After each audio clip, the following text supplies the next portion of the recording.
Halo, selamat siang teman-teman.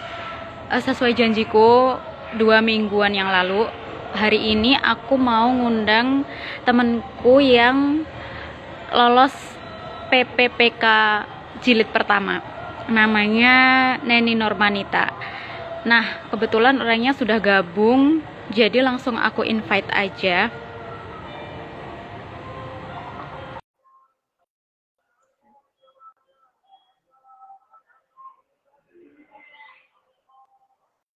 Oke.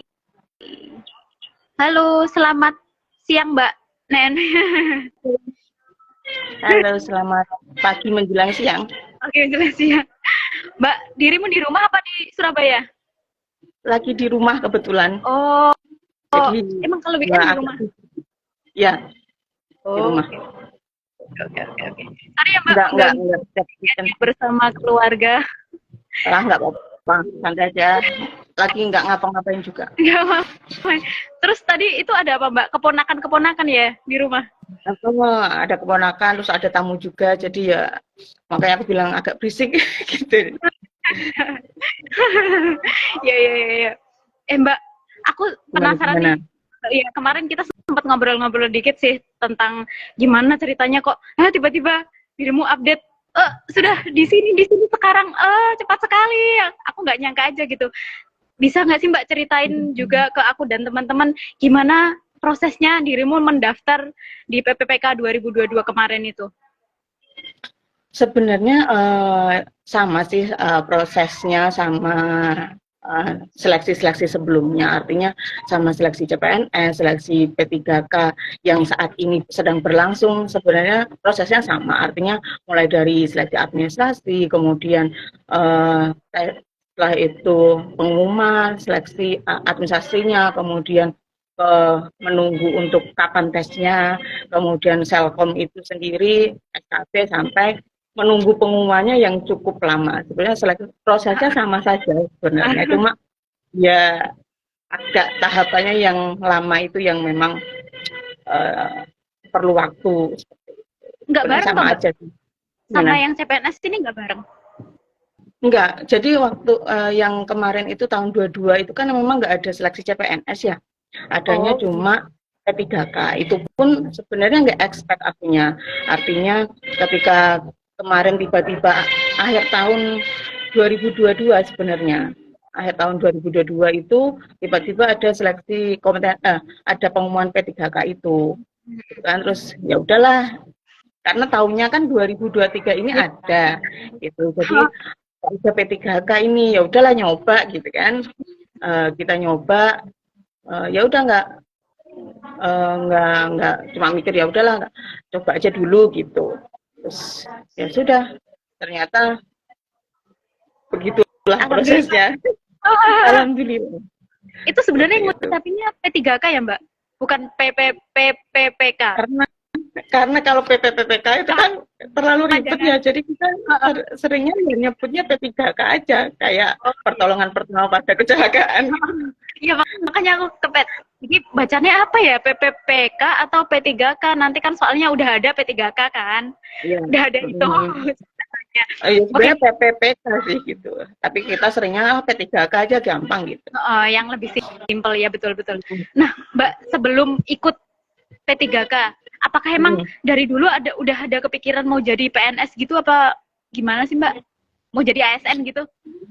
Ya, iya sih, memang ya bukan cita-cita karena kebetulan background dari pendidikan juga kan di ilmu pemerintahan, di yang berkaitan dengan kenegaraan. Jadi mencoba untuk ke jalur sana gitu sesuai dengan uh, pendidikan gitu ya, karena di administrasi negara, di administrasi publik berkaitan dengan kenegaraan, jadinya ya mencoba untuk sesuai jalur gitu kan, sehingga ya mungkin itu secara tidak langsung uh, ke dalam diri akhirnya cita-citanya jadi ASN seperti itu. Sebenarnya meskipun sebenarnya kalau makin ke sini peluang untuk bekerja di jurusanku itu nggak harus jadi ASN sih seperti itu. Tapi kalau dari aku sendiri ya memang dari dulu pengen sesuai jalur saja gitu. Jadi mencoba untuk uh, ke ASN seperti itu sih. Tapi artinya kan berarti itu keinginanmu sendiri kan, Mbak? Maksudnya nggak Ya, karena terpaksa atau semacamnya gitu kan enggak, ya? enggak, Soalnya ada, banyak kan, enggak. banyak kan orang tua yang kamu harus jadi PNS nana gitu kan. Enggak sih. Jadi dari orang tua sendiri nggak harus kamu jadi PNS, enggak gitu kan. Memang keinginan sendiri gitu. Bahwa ya itu mungkin karena background tadi pendidikan, kemudian memang jalurnya kalau misalkan mau ke sesuai dengan keilmuan memang harus ke jalur sana, akhirnya ya pengennya jadi ASN. Tapi kalau dari orang tua sendiri nggak ada dorongan kamu harus, kemudian dari keluarga nggak harus gitu. Itu sih kalau aku. Belum, Kakak pernah daftar juga jadi CPNS nggak, Mbak, tahun-tahun sebelumnya? Pernah. Kalau berbicara itu nggak tahu mau dihitung berapa kali, karena pernah memang, karena sebelum ada P3K ini kan memang jalur untuk menjadi abdi negara itu kan hanya CPNS ya, hanya CPNS. Jadi ya karena tadi cita-cita jadi ASN tadi ya pengennya jadi ASN sesuai jalur, ya mau nggak mau mencobanya lewat CPNS itu tadi berulang kali tentu saja gitu. Nah, ketika waktu itu dirimu berarti kan waktu itu pada saat itu kan berarti belum berhasil nih. Nah, kamu menghadapi kegagalan itu dengan seperti apa, Mbak? Mulai yang di awal, mungkin ketika masih awal-awal daftar CPNS mungkin ya masih biasa aja ya, masih biasa aja, oke lah gitu kan, nggak lolos gitu kan, coba lagi terus mungkin ada di momen ketika udah expect banget nih pengen keterima CPNS, kemudian gagal, berulang kali gagal, kemudian sampai yang aduh hopeless banget gitu. Mengatasinya ya kalau semakin kesini kita semakin sudah pernah berpengalaman ya mencoba untuk gimana ya, gagal sih sesuatu yang pasti terjadi gitu kan, biasa terjadi, tapi bagaimana untuk ya sudah dihadapi, kemudian kita ambil nafas dulu, kemudian berjuang lagi seperti itu, karena ya mau nggak mau ya itu yang terjadi, kemudian ya kembali lagi ya berarti belum waktunya gitu aja. Tapi berarti pada saat itu ada planning lain, kalau misalnya aduh ini kalau nggak keterima aku ini aja lah gitu nggak, Mbak? Pasti ada planning, artinya ketika kemudian aduh CPNS aku gagal terus, artinya kan aku nggak bisa kemudian harus stuck di sini terus kan, artinya nggak boleh kemudian aku berhenti untuk aduh ya pokoknya CPNS gitu ya. Akhirnya aku bikin ya planning, ya sudah aku mencoba ngabdi dulu di mana, kemudian coba juga di tempat lain yang swasta lah, atau di kampus-kampus yang lain, atau di kerja di tempat lain yang swasta ya nggak masuk. Itu salah satu planning yang aku lakukan juga, karena kalau kemudian kita pokoknya CPNS nggak mau yang lain ya akhirnya kita nggak bisa di sana kan, kita nggak berkembang juga dari segi diri juga, nggak mau mencoba hal yang lain juga gitu. Nah, Mbak, siapa sih Mbak yang mensupport banget dirimu sampai berjuang untuk supaya lolos walaupun gagal besok harus lolos gitu? Support sistemmu siapa sih, Mbak? Support sistem terbesarmu? Support system terbesar ya siapa lagi kalau bukan keluarga ya. Anda sendiri tahu ya, karena aku juga belum menikah, artinya masih single, sehingga ya support system terbesar yang kemudian menguatkan ya orang tua, keluarga, yang kemudian setiap kali jatuh gagal ya larinya ke mereka, ya menguatkan juga mereka untuk yang ya sudah gagal coba lagi itu ya. Lagi-lagi mereka pun nggak pernah kemudian yang namanya menuntut untuk kamu harus jadi gini, enggak gitu. Tapi ya mereka selalu tahu ketika aku jatuh ya sudah dibiarin dulu, kemudian ketika aku semangat lagi untuk daftar ya sudah mereka support ya wes gitu kan, yang penting doa seperti itu.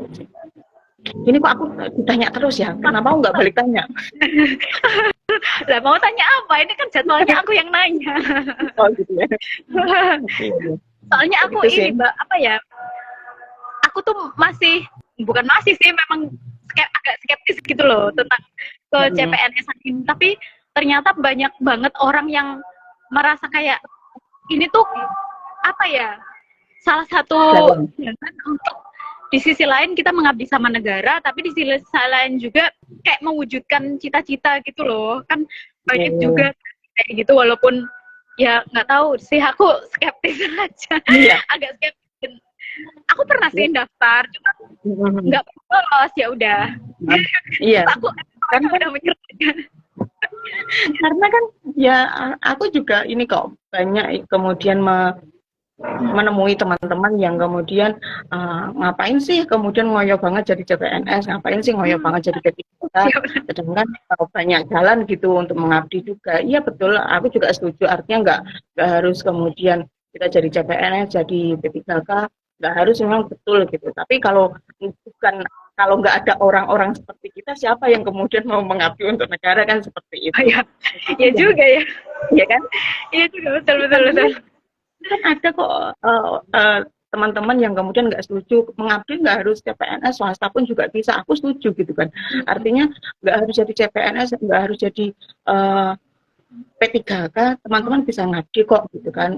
Tapi kalau nggak ada seperti kita yang kemudian bercita-cita untuk menjadi CPNS, untuk mengabdi, terus siapa gitu kan. Artinya ya memang harus ada yang seperti ini gitu.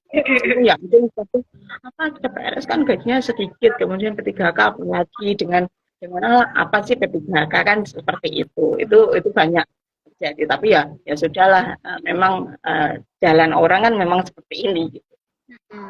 Nah Mbak, untuk melewati proses dari awal dirimu mendaftar sampai akhirnya penempatan dan lain-lain, itu ada persiapan nggak sih Mbak?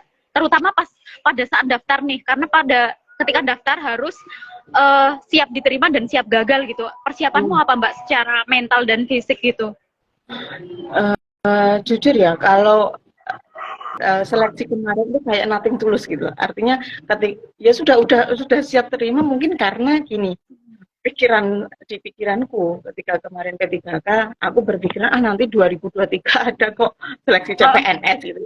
Artinya ketika ini gagal, ya sudah nggak apa-apa. Tapi meskipun begitu, aku nggak kemudian enaknya dalam arti nggak belajar, kemudian nggak mempersiapkan, dan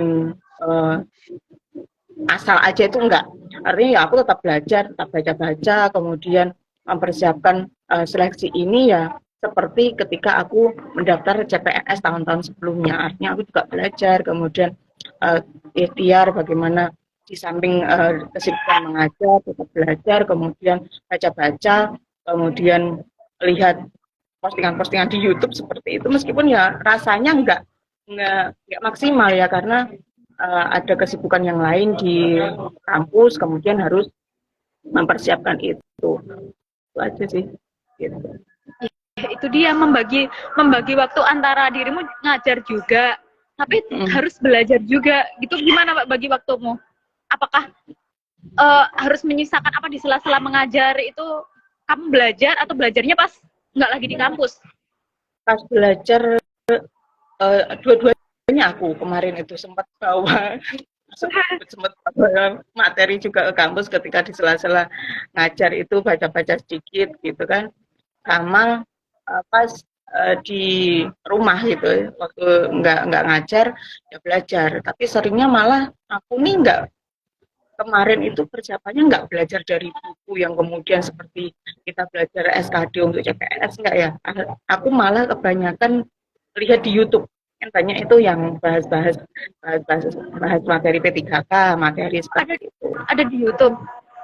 Ada, jadi banyak kan konten creator di YouTube itu yang bikin pembahasan materi tentang P3K untuk seleksi dosen gitu kan. Ya sudah, aku baca, aku menyimak di sana saja, karena rasanya kalau membaca ya kita udah tua ya untuk baca ya kan, baca meta itu kan cepet ngantuknya. Akhirnya ya salah satu cara yang kemudian bisa aku terapkan yang gampang kan biasanya lihat video ya. Ada ya udah lihat YouTube aja. Kemudian kalau oh ini penting aku capture, kemudian aku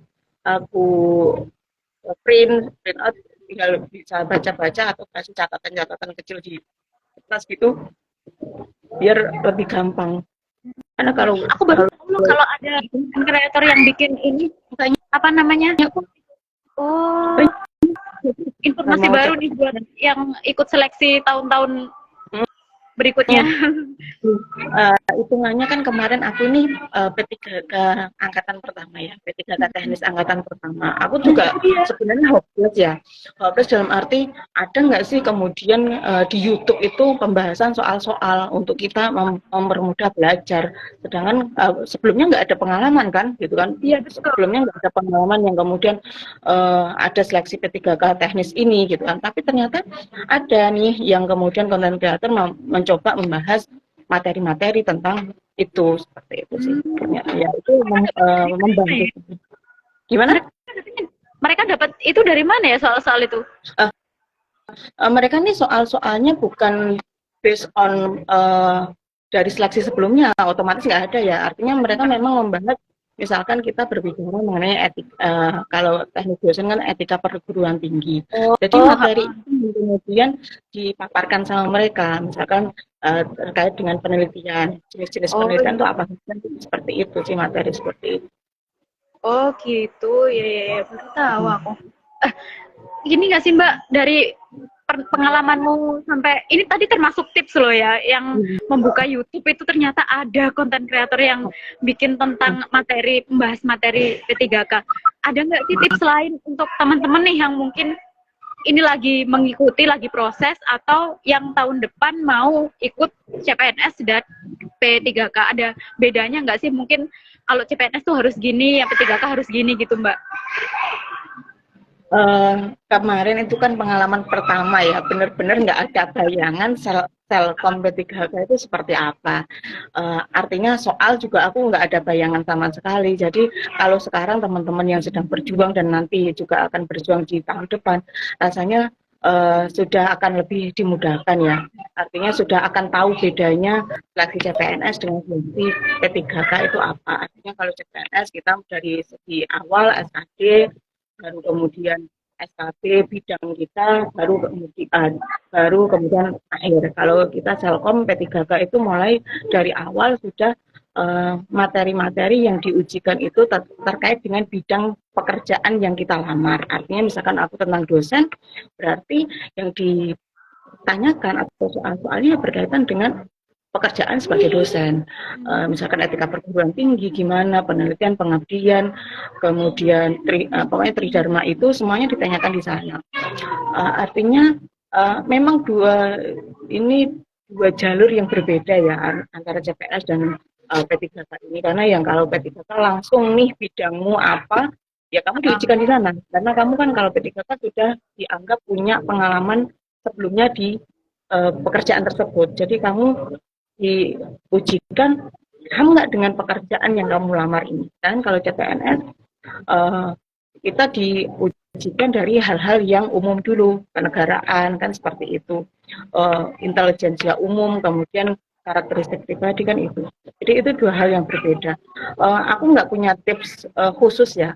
Artinya ya sama seperti teman-teman mempersiapkan seleksi-seleksi sebelumnya. Artinya ya belajar, kemudian dipahami secara baik, dan kalau untuk teman-teman P3K benar-benar di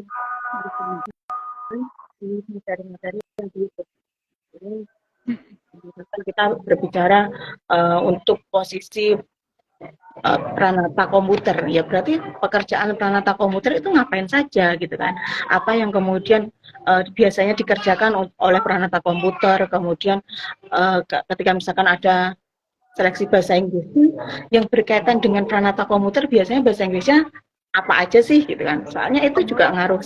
Kemarin ketika di bidang bahasa dapat tes bahasa Inggris juga yang ditanyakan adalah yang berkaitan dengan jurnal misalkan, yang kemudian kita dari segi P3K ini kan sering makanya sebagai dosen itu kan biasanya sering berkaitan dengan jurnal Inggrisnya. Nah, itu ya berarti Inggris yang ilmiah seperti itu. Nah, seperti itu. Jadi benar-benar difokuskan belajar maksimal di sana.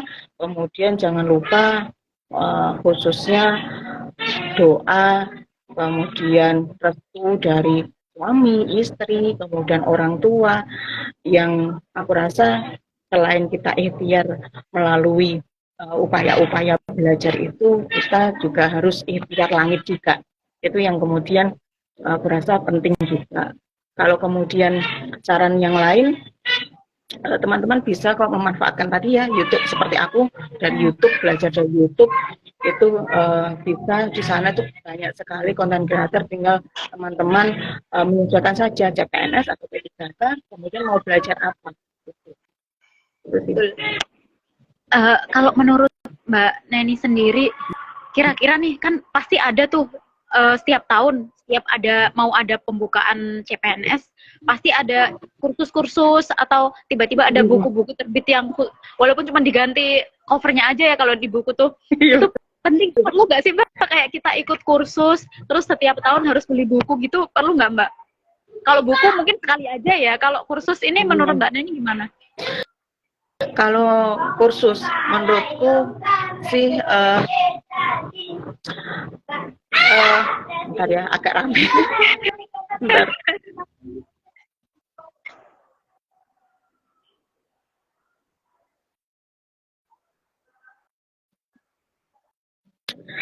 Jadi kalau kursus menurutku itu sesuai preferensi masing-masing orang ya.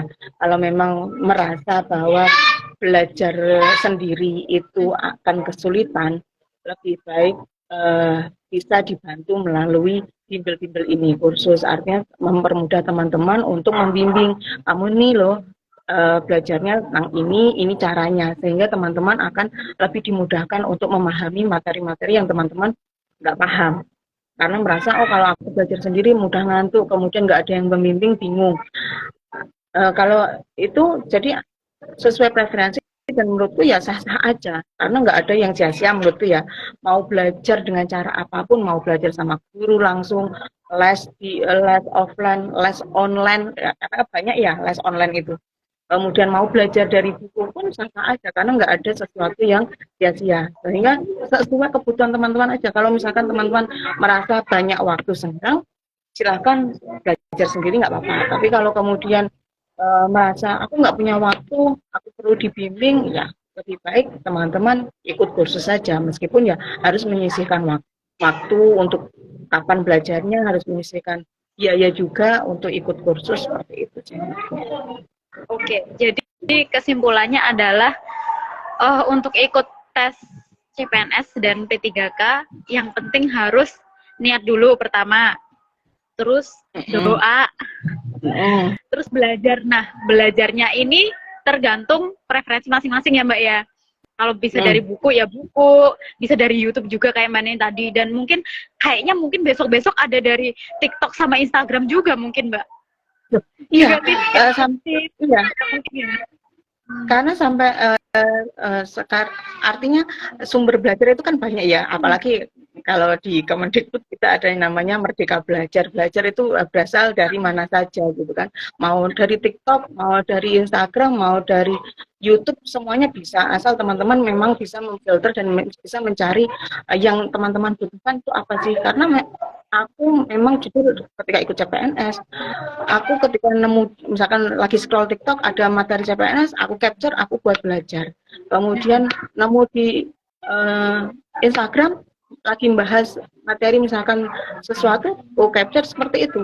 Karena ya itu tadi, itu benar-benar membantu kita untuk persiapan belajar. Kalau misalkan lagi santai-santai nih buka TikTok, lagi buka Instagram, daripada menghabiskan waktu yang enggak berguna, enggak berfaedah. Oh tiba-tiba ada soal, dibaca kan sambil belajar, itu menurutku membantu sekali sih. Gitu. Oke. Terima kasih ya Mbak atas kisi-kisinya. Berbagi sebagai angkatan pertama P3K. Iya, Biasa sekali. kita angkatan pertama yang kemudian mencoba memperjuangkan hak-hak kita. Artinya kan mungkin teman-teman P3K atau teman-teman yang mau ikut seleksi itu kan selalu mungkin ada stereotip bahwa apa sih P3K seperti itu lebih oke CPNS gitu kan. Tapi kita mencoba untuk sebagai angkatan pertama teman-teman P3K juga mencoba untuk mengkomunikasikan dengan para pembuat kebijakan bahwa kita ini sebenarnya meskipun jalurnya P3K juga nggak kalah kok sebenarnya dengan CPNS. Artinya memang kita itu kalau kita berbicara pengalaman, kita sudah ada pengalaman karena kita kan diwajibkan untuk ada surat bahwa kita menyatakan kita sudah ada pengalaman mengajar, pengalaman bekerja minimal 2 tahun. Artinya kita ya sudah menguasai bidang tersebut. Kemudian mencoba untuk memperjuangkan hak-hak teman-teman, misalkan nggak ada pensiun. Nah, di undang-undang ASN yang terbaru kita sudah disetarakan dengan CPNS, artinya memang ASN dan ke depan katanya juga ada pensiun seperti layaknya CPNS. Jadi teman-teman yang mau atau akhirnya aku nggak ada formasi CPNS, adanya P3K gitu. Jangan berkecil hati teman-teman karena itu tadi kita sudah kita sama-sama ASN, kita CPNS juga dan kita memiliki hak-hak nanti untuk bidang karir dan lain sebagainya sudah disamakan dengan CPNS ya betul. Oke, makasih ya Mbak Neni sudah berbagi dengan teman-teman. Semoga bermanfaat. Kapan kita akan mungkin kalau ada waktu ngobrol-ngobrol lagi tentang CPNS dan BPPK. Makasih Mbak Neni atas kesediaannya. Ketemu lagi. Teman-teman yang udah nonton makasih. Dadah. Terima kasih, sehat selalu teman-teman. Ya Mbak, sukses terus Mbak. Oke, terima kasih juga. Keluarga ya Mbak, aduh aku lama nggak berjumpa, lama nggak pulang kampung. Juga ya. Oke, makasih ya. Ya ada Mbak, makasih. Ya.